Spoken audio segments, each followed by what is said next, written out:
بۆنەی دەستپێکردنەوەی دەوامی مامۆستایانی بەڕێز بۆ ساڵی خوێندنی 2015-2016 کە ئەمڕۆ یەکی نوێیە یەکی نوێی 2015 پیرۆزبایەکی گەرم لە مامۆستایانی بەڕێز لە کارگێڕی قوتابخانەکان هەروەها لە قوتابیانی بەڕێز و خوێندکارانی ئازیز دەکەین کە لە ئێستاوە دەست بکەین بە ئامادەکاری بۆ ساڵی نوێی خوێندن.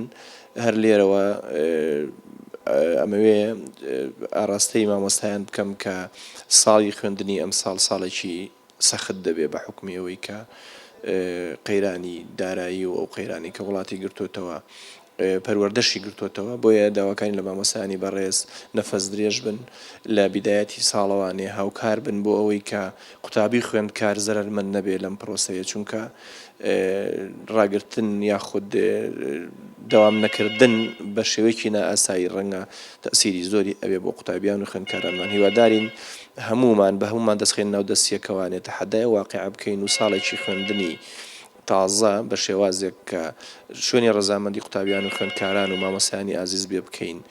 پیرۆزباییتان لێ دەکەم و سوپاس بۆیەوەش. ڕۆژیەکی نۆ ڕۆژی دەستپێکردنی ساڵی خوێندنی نوێیە، ڕۆژی پەیوەندی مامۆستایانە. هیواد پیرۆزبایی لە هەموو مامۆستایان ئەەکەم، مامۆستایانی خۆمان بە تایبەتی، مامۆستایانی هەموو کوردستان.